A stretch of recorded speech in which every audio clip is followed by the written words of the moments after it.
an American patriot by the grace of God, do solemnly swear to support and defend the Constitution of the United States of America from enemies foreign and especially domestic.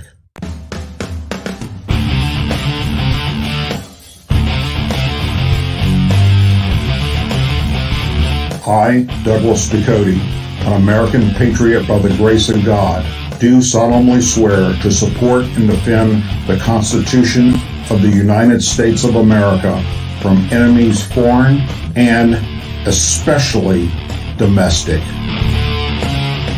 Say it with me. I pledge allegiance to the flag of the United States of America and to the republic for which it stands, one nation, under God, indivisible, with liberty and justice for all. Good evening, Patriots, and welcome to another edition of the Douglas Ducote Show. You got a place you can be tonight, but chose to be here with me, and for that, I am forever grateful. Let's dive right on into tonight's lead story. Representative Marjorie Taylor Greene, Republican, Georgia, has introduced, or is actually about to introduce, articles of impeachment against President Biden. It is with the highest amount of solemnity, and I announce my intention to introduce articles of impeachment today on the head of this America at Last executive branch that has been working since January 20th, 2021 to systematically destroy the country, the President of the United States, Joseph Biden. Greene said in a press conference that was held earlier today. The firebrand Congresswoman said Biden should be removed from office because he has failed to secure the border and has deliberately compromised our national security by refusing to enforce immigration laws and secure the border.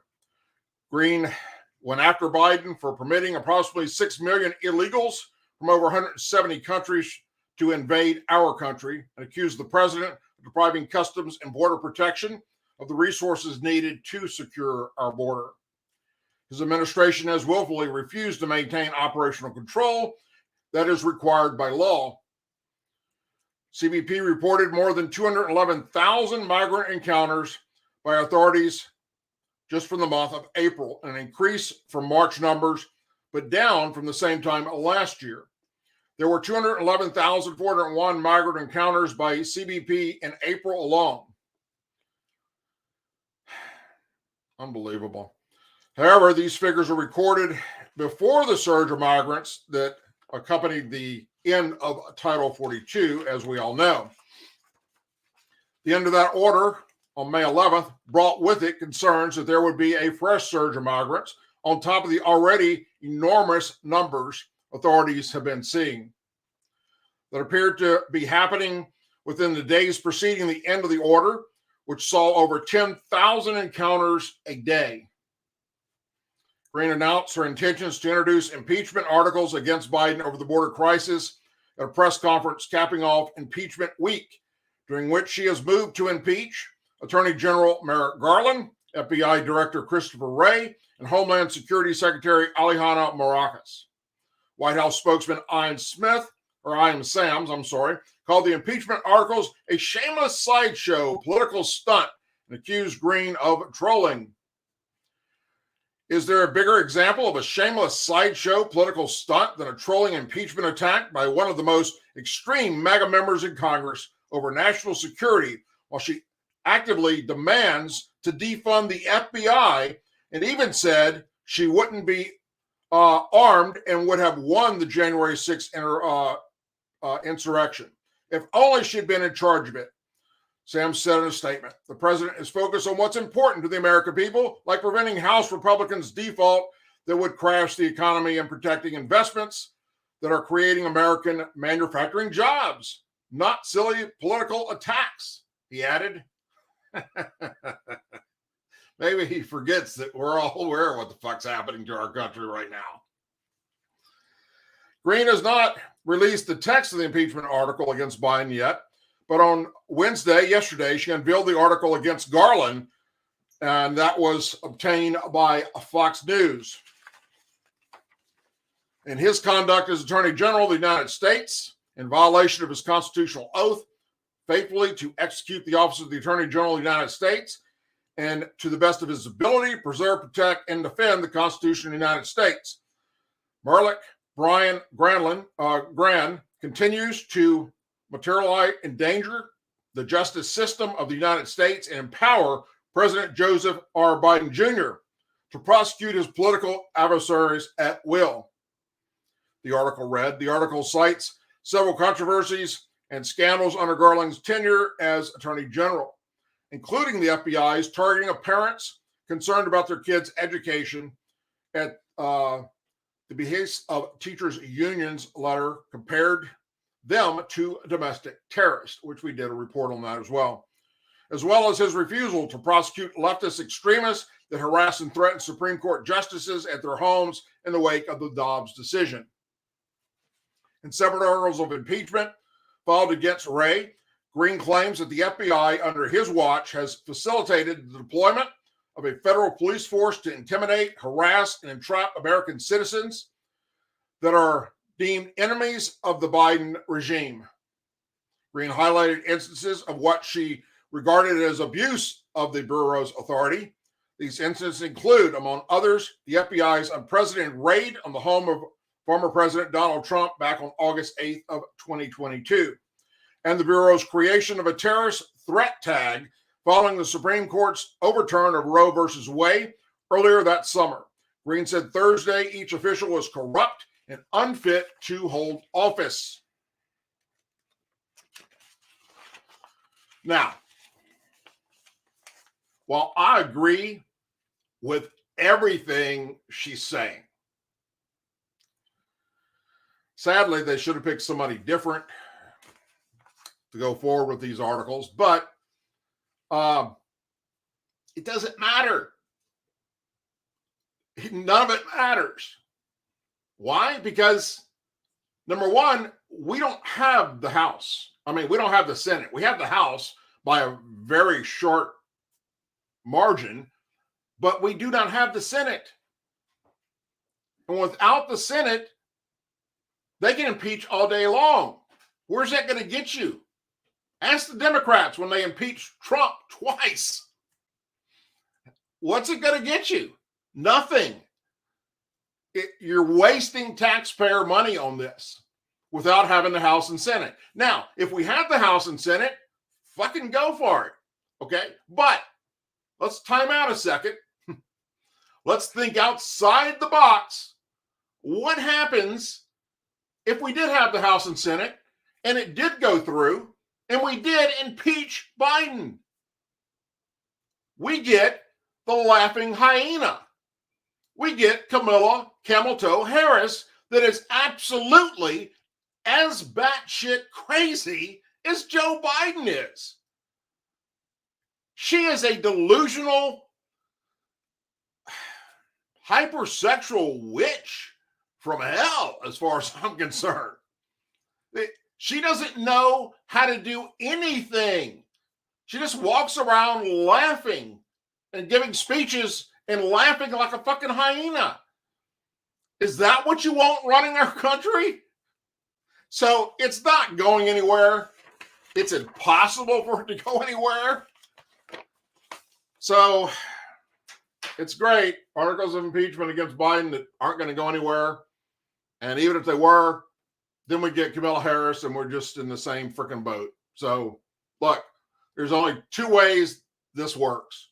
One, we win back the Senate while keeping the House, and we also win back 1600 Pennsylvania Avenue, and then we can move forward, hopefully, because the last time Republicans had all three branches of government, what did they fucking get accomplished?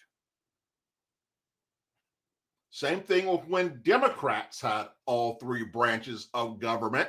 What did they get accomplished?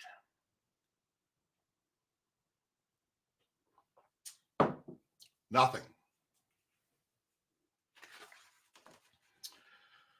As Anheuser-Busch sales continue to suffer under an ongoing boycott triggered by Bud Light's partnership with transgender influencer Dalen Mulvaney, the company is preparing to roll out a new beer bottle featuring camouflage prints According to the New York Post, the alcohol beverage giant met with distributors in St. Louis at the U.S. headquarters to determine a new strategy aimed at backlash. Sources familiar with the situation told the Washington Post. One of the new plans include temporary redesigning Budweiser and Bud Light aluminum bottles. A distributor who requested anonymous said, in addition to the camouflage print, the bottles will feature images. The Folds of Honor, an organization that provides life-changing scholarships to the spouses and children of America's fallen or disabled military. It's an aluminum bottle, a source said, according to the Post. So they're going to put our military out there and our fallen military to try and win back customers. That's pretty shameful. I believe it's the only package that will be transitioning, but I'm not 100% certain on that. It remains to be seen whether the redesign will be enough to end the boycott. It won't. It's going to make it worse, which has caused Anheuser-Busch sales to plummet. Bud Light sales have dropped around 23%, with in-store sales dropping a whopping 26% during the week ending in April 22nd. Sales of Budweiser, Michelob Ultra, and Natural Light, all Anheuser-Busch products, are also down. On April 1st, the transsexual posted a video on Instagram promoting a Bud Light sweepstakes competition and showed a beer can with his, her, or whatever pronoun they use, face on it, and said the company sent it to her and she is partnering with them. The partnership sparked a nationwide boycott, which gained the attention and support of popular culture figures, including artist Kid Rock and country music star Travis Tritt. Beer industry specialists at Bump Williams Consulting warned that Bud Light is in serious trouble this year. I think it runs the risk of losing that number one position at the end of the calendar year. Well, I think they do too.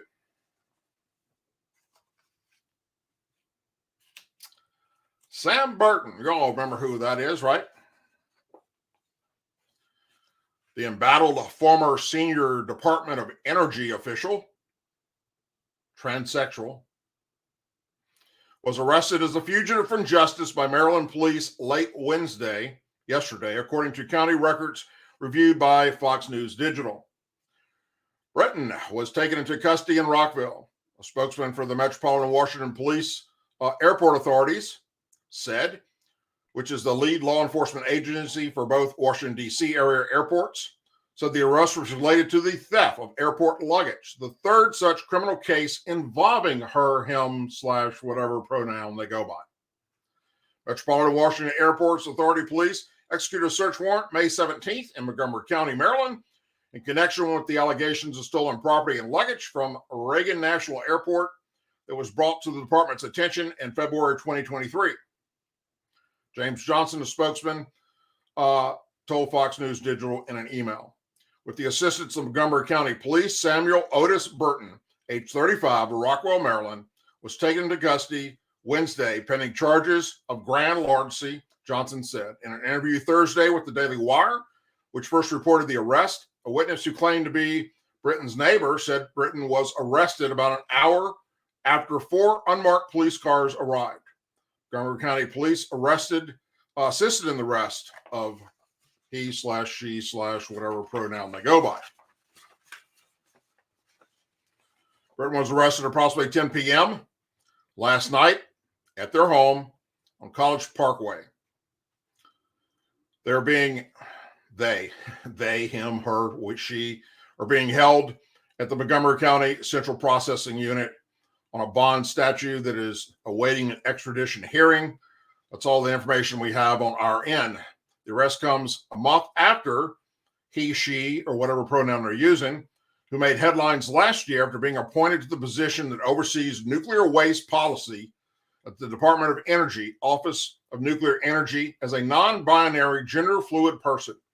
Escaped jail time in 2 separate cases in Minnesota and Nevada involving luggage thefts. Police charged Burton in October with stealing travelers' baggage worth totaling $2,325 from the luggage carousel. She was also arrested in December in Las Vegas for doing the same thing. Just like you were making enough money to go buy your own women's clothes. I don't quite understand this. Why go steal people's shit?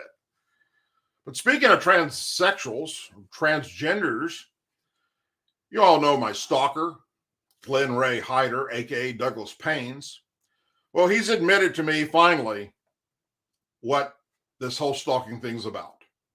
He's come out to me that he is a transsexual and he is in love with me.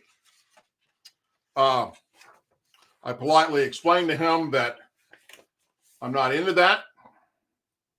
It's not something that I want to be a part of. And just go back to his channel and continue to spread lies and disinformation about me all fucking day long. Continue to defame my character. And just do him. Sitting over there talking to about 3 or 4 subscribers, preaching absolute nonsense about the person he's in love with. When anyone on the right brings up that Democrats want to defund the police, the left says it's not true, or that it's just a handful of people like AOC and Alejandro Omar that don't speak for the rest. Well, the House today passed a resolution that condemns recent efforts to defund or abolish the police over the objections of more than half of House Democrats. Lawmakers voted 301 to 119 to pass the non-binding resolution that recognizes the dedication and devotion demonstrated by the men and women of local law enforcement who keep our communities safe, and condemns calls to defund, disband, dismantle, or abolish the police. Every one of the no votes came from Democrats. And as the group of Democrats voted 87 to 117 against the measure, 3 Democrats voted present, and all but 2 Republicans voted for it. I wish they would have named who those 2 Republicans are. During debate, the top Democrat of the House Judiciary Committee, Representative Jerry Nadler, Democrat in New York, dismissed the bill's resolution. This resolution is nothing more than empty rhetoric designed to score political points, he said.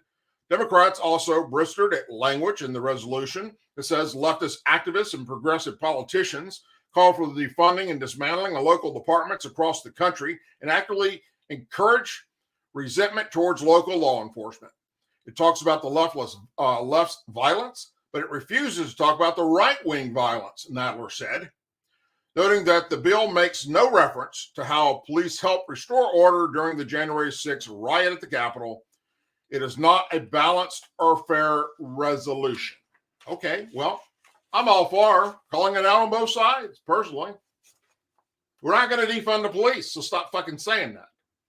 And why did half of your Democrats there vote against the bill? Nadler?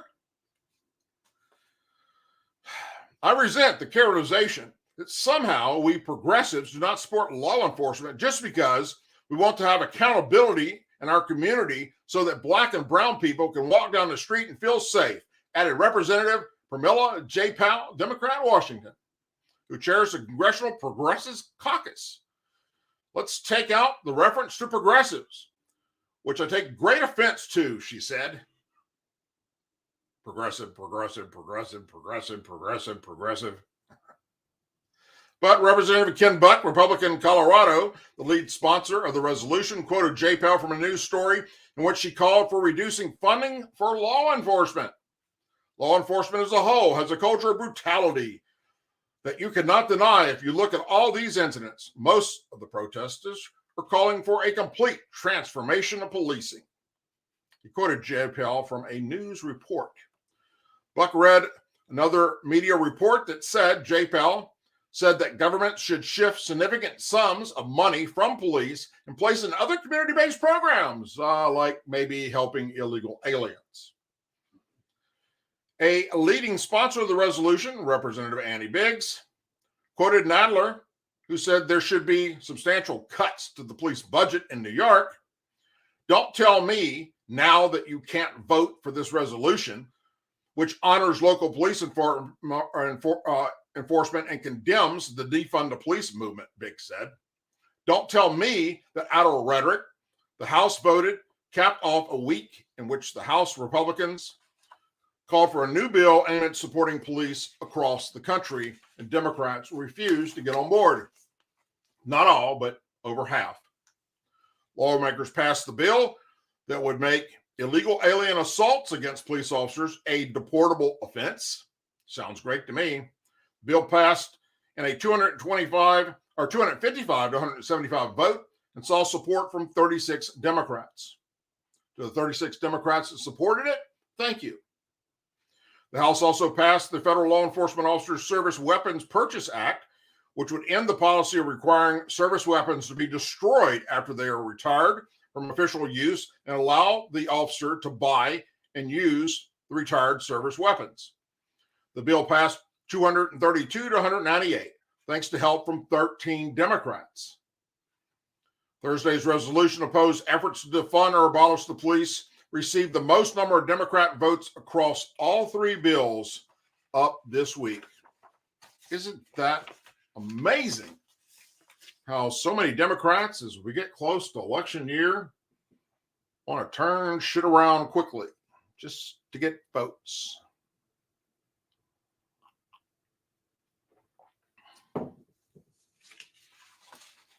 Today, the House held a hearing on weaponization of the federal government. The committee heard from not one, not two, but three FBI whistleblowers to examine alleged abuse of the FBI. The three whistleblowers who testified at Thursday's hearings included FBI Special Agent Garrett O'Boyle, FBI Special Agent Steve Friend, and FBI Staff Operations Specialist Marcus Allen. The FBI targeted pro-life groups, Catholics, and parents attending school board meetings with investigations in an effort to inflate the sense that they were a domestic terrorism threat, according to a new whistleblower report. House Judiciary Chairman Jim Jordan detailed the report in a Thursday morning news conference just minutes before three FBI whistleblowers were scheduled to testify before the committee. I watched it today and it was outstanding. I commend these FBI agents that stepped forward and said, you know what, fuck it, let them fire me, let them destroy my life, whatever they want to try and do. The truth needs to be out there. If you are a parent attending a school board meeting, if you're a pro-lifer praying at a clinic, or if you're a Catholic simply going to Mass, you are a target of the United States government, a target of the Federal Bureau of Investigation, Jordan said, adding that officials attempted to inflate their investigation to threat and treat them as domestic terrorist and violent extremist cases. Jordan said his committee spoke with over 24 FBI whistleblowers while putting the report together. But due to retaliation, only 3 were willing to show their faces and sit in their names and sit in front of the committee today. The whistleblowers also faced backlash from the FBI after speaking out. They say Representative Matt Gaetz, Republican Florida, also detailed whistleblower claims that the Washington, D.C. field office is a source of much of the rot within the organization. A lot of the rot, the committee has learned, emerged out of headquarters, out of the Washington field office. The whistleblower described the conflict that exists as the Washington field office put pressure on other field offices around the country to engage in law enforcement work without predictions. When reached for comment, the FBI told Fox News in a statement, the FBI's mission is to uphold the Constitution and protect the American people. The FBI has not and will not retaliate against individuals who make protected whistleblower disclosures. Although the 3 that testified today said that is a lie. Their careers are gone. Their security clearances taken away. Their families harassed. Their friends harassed. A former FBI Miami Bureau special agent reacted to Thursday's heated House subcommittee hearing on the FBI, which featured testimony from the whistleblowers. On the story, former special agent Nicole Parker who was assigned from her South Florida post over what she said, resigned over what she said noted a shift in the direction of ideology and politics at the Bureau, suggested she could identify with testimony of the whistleblower, Steve Friend, Marcus Allen, and Garrett O'Brien. I watched it very closely. I was just in their shoes back in February when I testified before this same committee, she said. I understand that their security clearance were pulled. I don't know the exact details of that, but I know that without a security clearance as an FBI agent, you can't do your job. And when you feel like your security clearance is being pulled because it's either the FBI's way or the highway, it's not a good position to be in. Parker said her clearance remained intact until late 2024 following her resignation, which shows how serious the loss of such a qualification is to someone in federal law enforcement. For them to feel like their security clearances were pulled just because they're retaliated against, and that it's not a good position to be in, and it's not right, she said.